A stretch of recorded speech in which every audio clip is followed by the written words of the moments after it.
stakes are high and needs are more complex when running an established consumer products brand. You've got mounting pressures across multi-channel sales, complex supply chains, inventory across multiple warehouses, and leadership needs fast, accurate data to make decisions. That's why leading brands partner with Baker Tilly, an accounting firm that specializes in the consumer product space. Their team understands the unique challenges of scaling product-based businesses, whether it's navigating transactions confidently, sales tax compliance, integrating ERP systems like NetSuite, or predictive analytics. Baker Tilly delivers. Discover how Baker Tilly's industry-focused services can help elevate your business.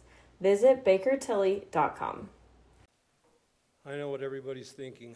A ladder guy. This is going to be riveting. Time to check emails, right? If you'll indulge me, I want to go on a little journey.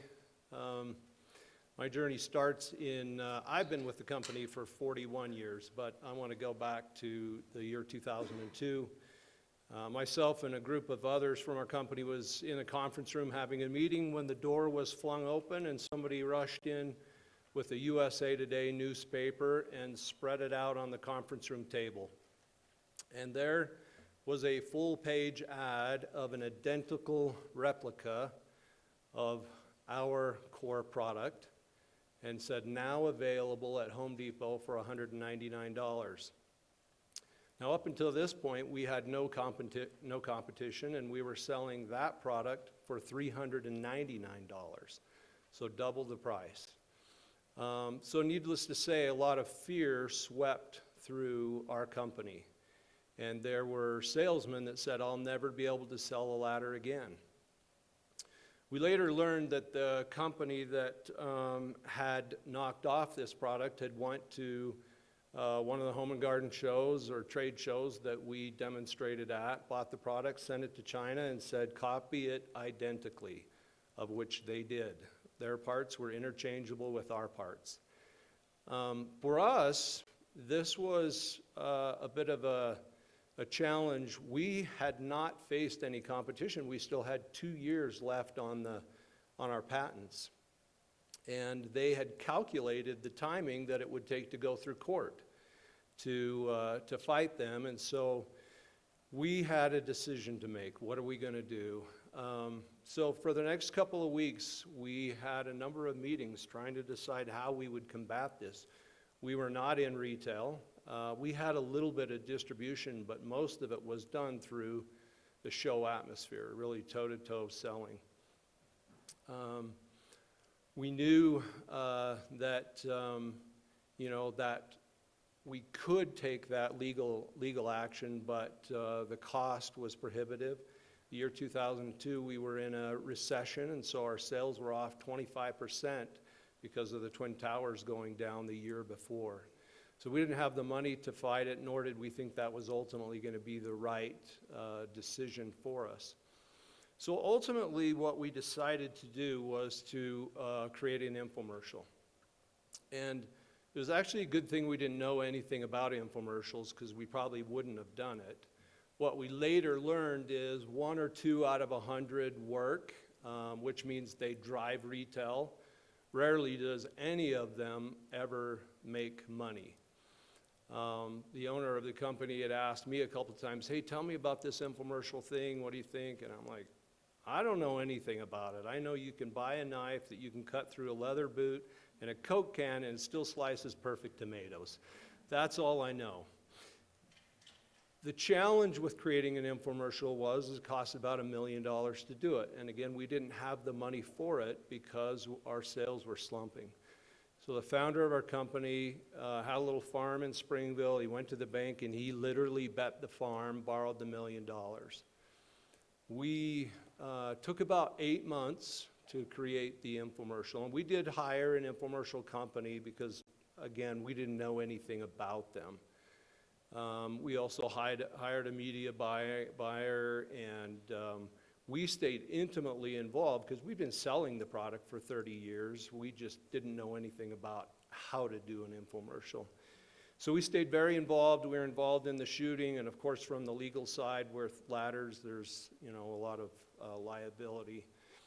At the end of 8 months, there was a whole new excitement at Little Giant. We were going to show the world through our branding exercise that we were the original and made in America. And so there was a lot of excitement.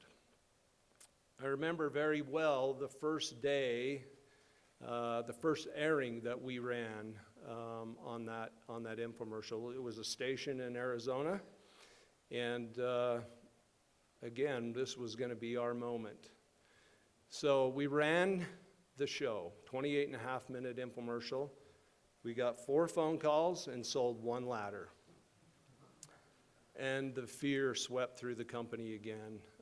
Many people are like, are we going to be able to hold on? How are we going to be able to make it? We'd spent, again, 8 months and $1 million we didn't have, and this looked really, really bleak. So we had a discussion with one of the guys that was the infomercial company, and he said, I know this isn't really that promising to you, but 25% close ratio is actually really good in an infomercial. We're like, yeah, but we sold 1 ladder.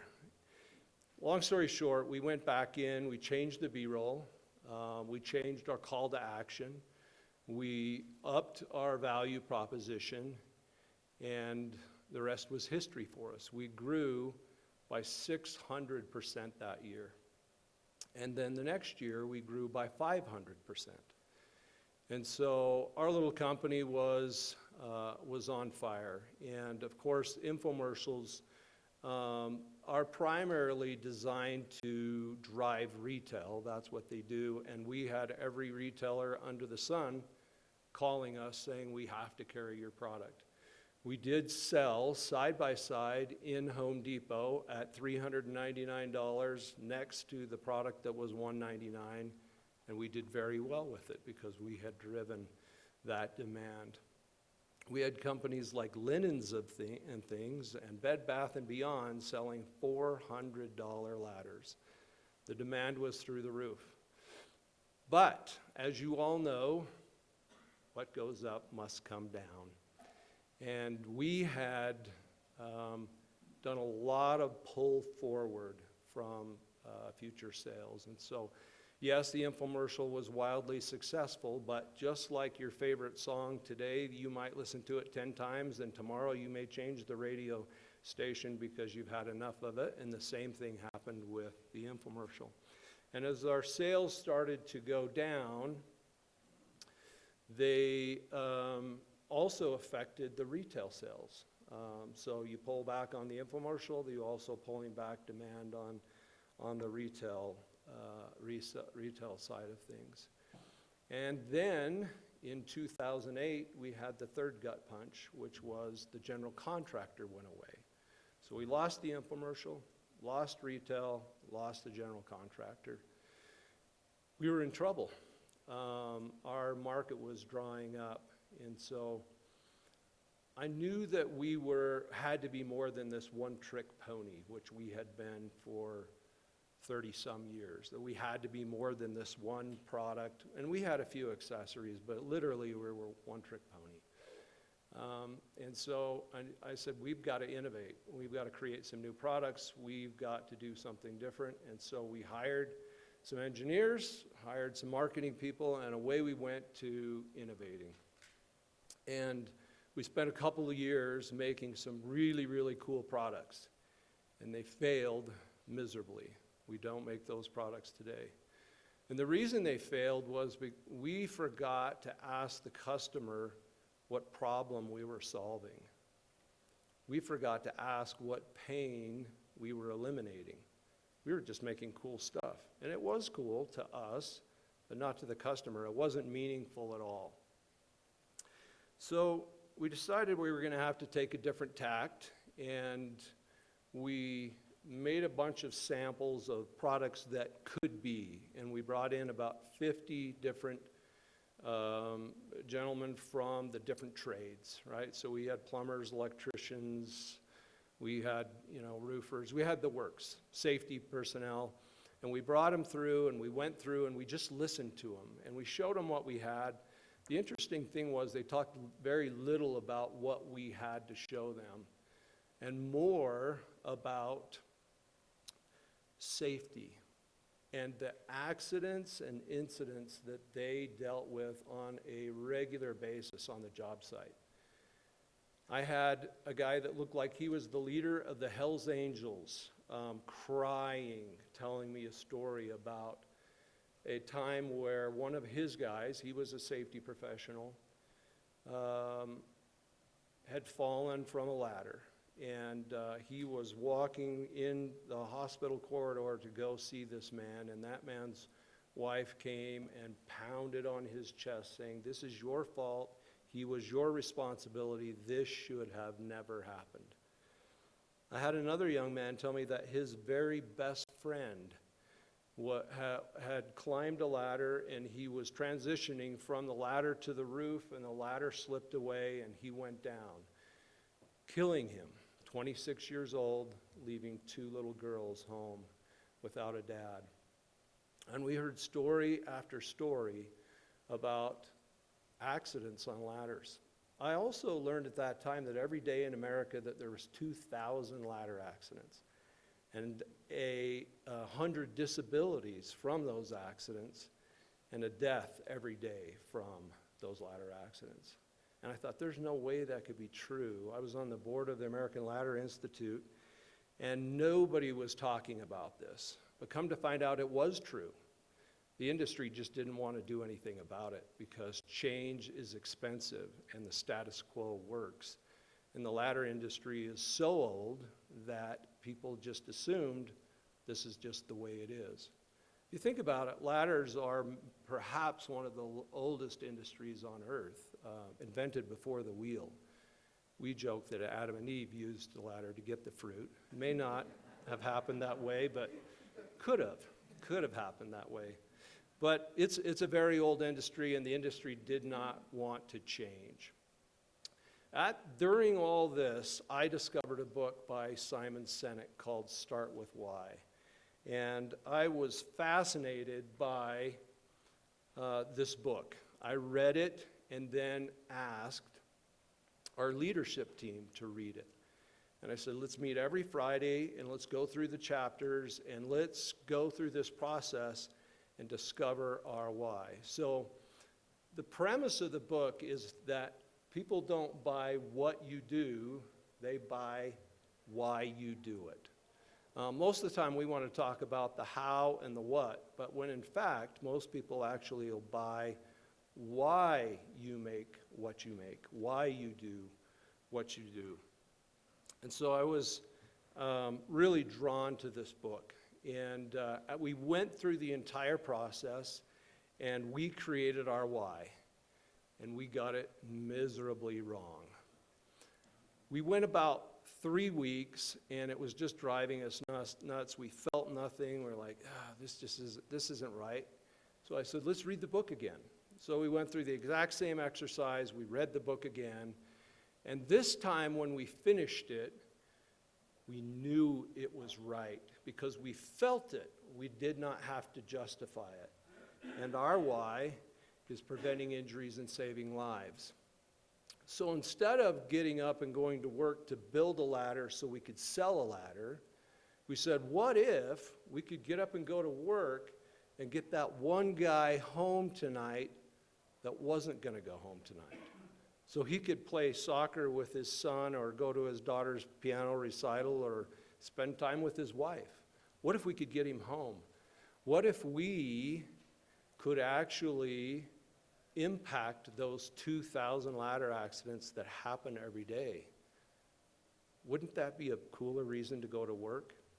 And it completely invigorated our company. At that time, we were about 40 years old as a company, and it was that reinvigoration that we needed.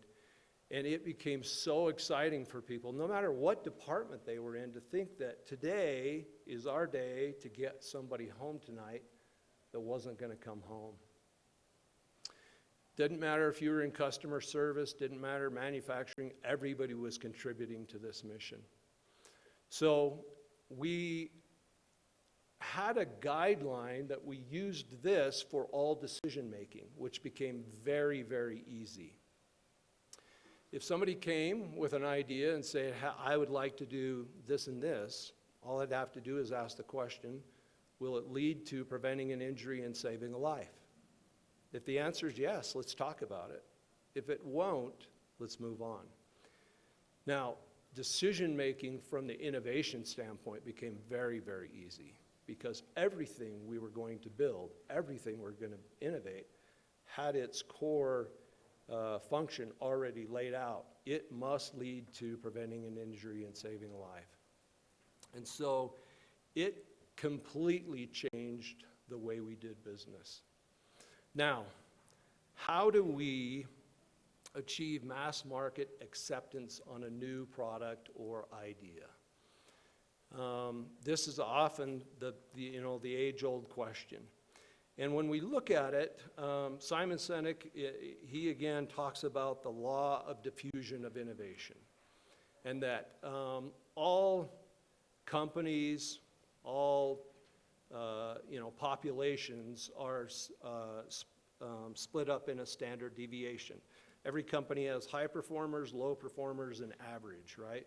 Same thing is going to be with your church group. Same thing is going to be with the population. The law of diffusion of innovation is actually broke up into segments. The first 2.5% are your innovators. These are the people that have wild dreams of seeing the world as a different place. They're creators. They're the Steve Jobs, the Richard Branson, the Elon Musk. They see the world differently.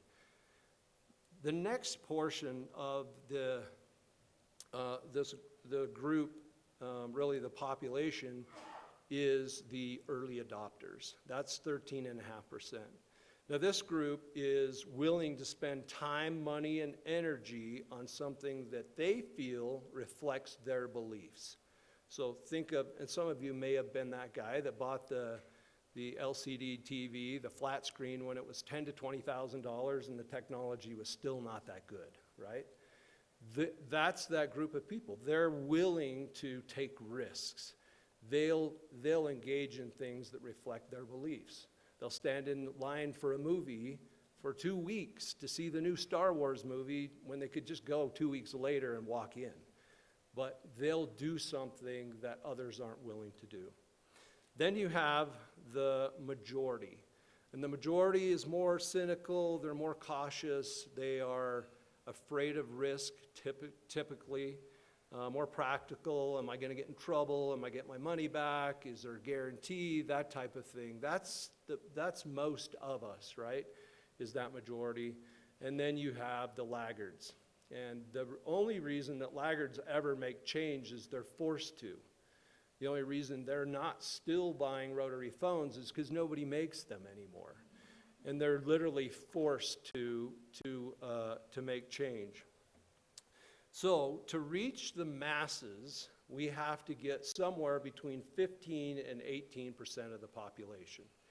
And then we get what Malcolm Gladwell calls is the tipping point. So how do we get to that tipping point? Well, it may seem counterintuitive, but you ignore the majority. And what you do is you're going to talk to the early adopters. So there's this chasm between the early adopters and the majority that Jeffrey Moore writes about in his book called Crossing the Chasm, is how do you close that gap? And what Simon Sinek teaches is that you talk about your why to them. Not going to talk about the product, not going to talk about the features. All of that will come out. It will all bear itself out. But you're going to talk about what you believe, not what you do. You're going to talk about why you're doing it, not what the plan is. And talk about your dreams, your visions. That's how we cross the chasm. Again, the way to get to the masses is through the early adopters, because the masses are not willing to try something until someone else has tried it first, and then they will follow. So we want to talk to them on an emotional level so they understand what it is that we believe, and those that identify with what we believe will embrace that. The problem is that many people fail to realize that 10% of the population is going to get it no matter what. They just think the way you think, they get it. And so companies often get frustrated because they see this early momentum, they see the 10% engaging, and then wondered what happened. And they need the rest of that 15 to 18% to be able to cross the chasm, to be able to get mass adoption. So I just want you to watch this for a second here.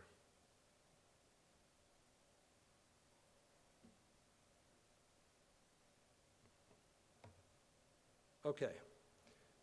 This has absolutely nothing to do with preventing injuries and saving lives. Hopefully it's a product none of you have ever seen before because it doesn't exist. And really has nothing to do what I've talked about today. But I want to, and you need to be 100% honest here, I want you to raise your hand if you think this is a good idea. About 7 or 8 of you. Thank you. You are my early adopters. I just made the point, right?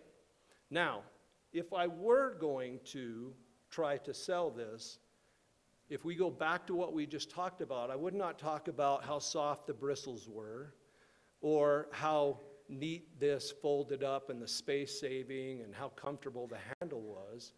What I would talk about to you early adopters that raised your hands, and I apologize that I'm going to ignore the majority for now, but what I would talk to you about is that feeling when you pull into your garage and it's clean and it's pristine and you have your stuff organized and it just feels good. When your neighbors come to borrow your tools because you know where yours are and they have no idea, theirs looks like a yard sale in the garage, they're going to comment about, wow, man, you got your stuff together. Or talk about the time that you're going to spend with your son or daughter out waxing your classic car in the garage, right? That's the emotional level that we would talk about, not about the bristles and the fact that it has aluminum braces and not plastic and all that. That will bear itself out. So you just proved my point. There's a few early adopters in here. Your why truly is the catalyst for mass adoption. And I'll take questions.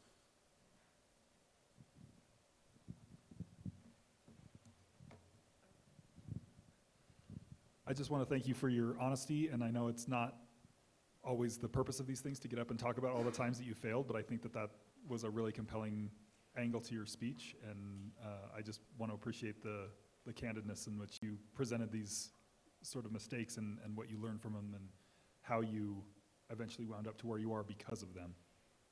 So, no question, just thank you. Thank you for your comment.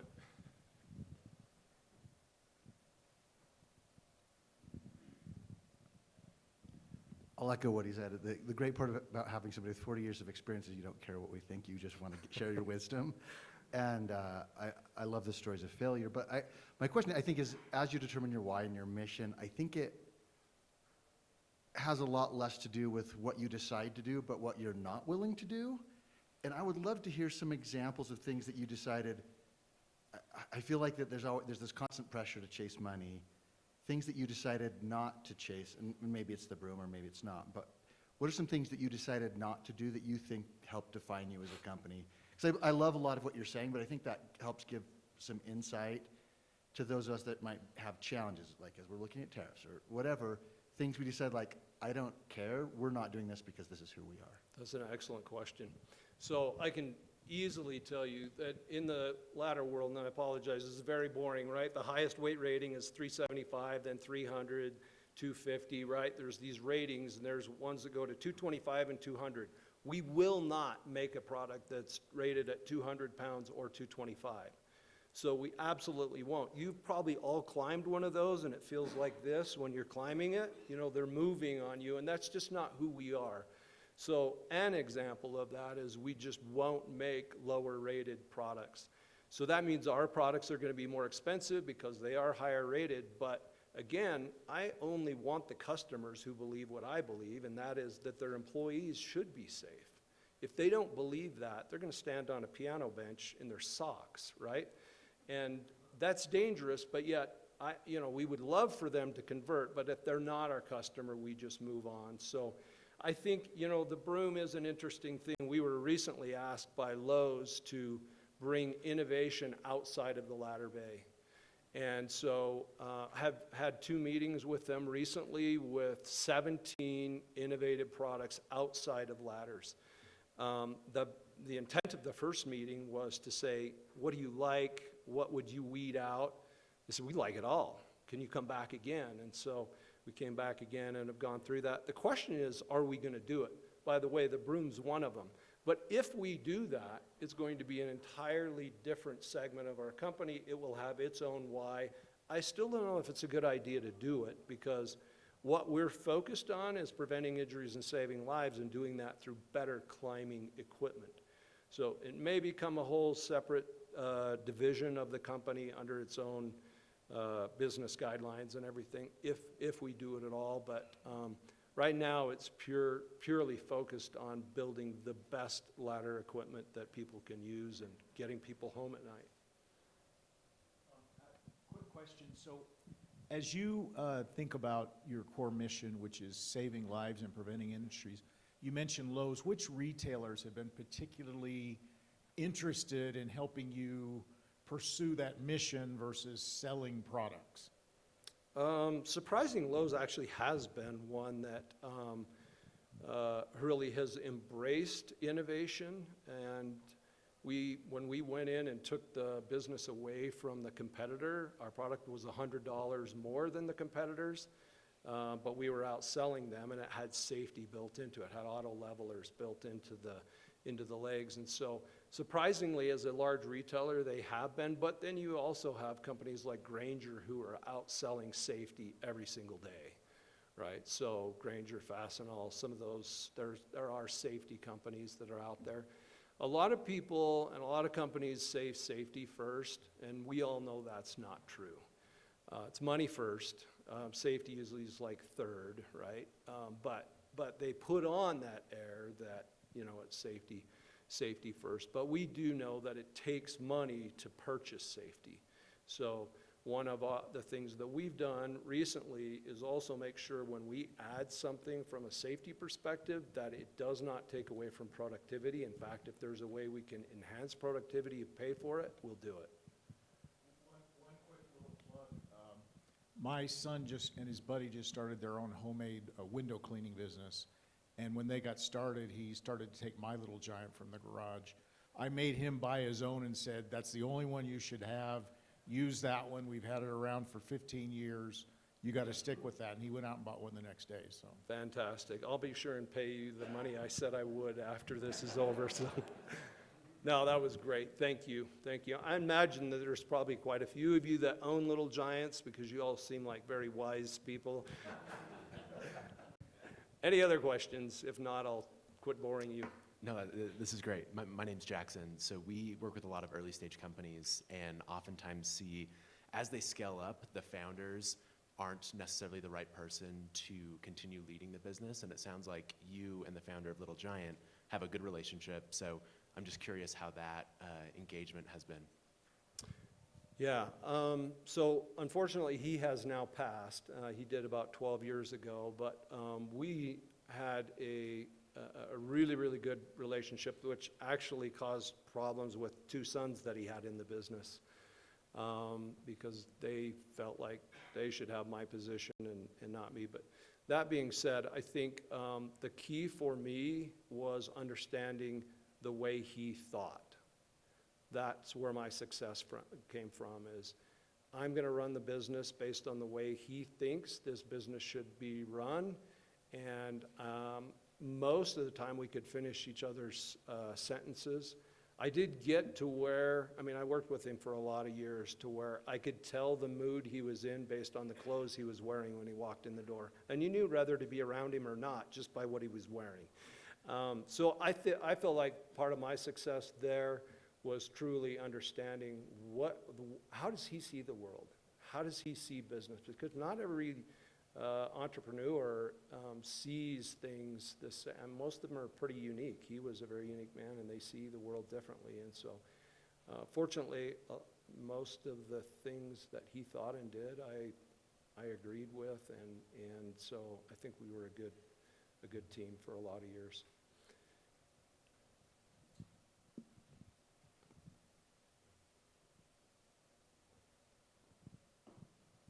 Two questions. When's the ladder, or I should say, when's the broom available? And number two, Are you an early adopter? I am. I can see it in my garage now. But no, I wanted to ask, obviously infomercials were a big part of your early years. What are the channels of revenue today? Where are they coming from? Is it mostly retail? Do you see anything coming from social media or any other channels of selling this amazing item?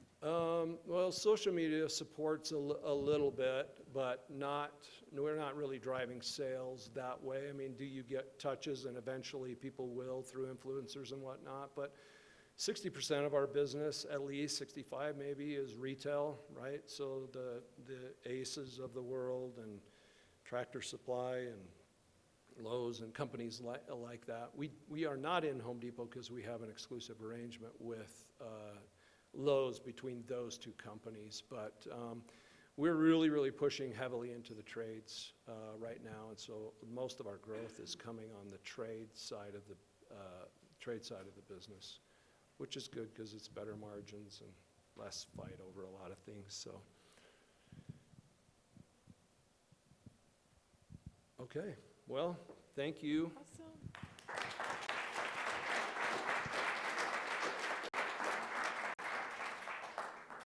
In the fast-paced world of retail, technology can be a transformative force, reshaping the way businesses operate and consumers shop. Is your retail organization leveraging technology to its top capabilities? Evolving your technology capabilities can help enhance visibility into your business, decrease risk of increasing cybersecurity incidents, accelerate productivity with artificial intelligence, and more. Deeply immersed in the consumer products industry, Baker Tilly professionals bring customized solutions that can help you find the right technology fit. Visit bakertilly.com to learn more.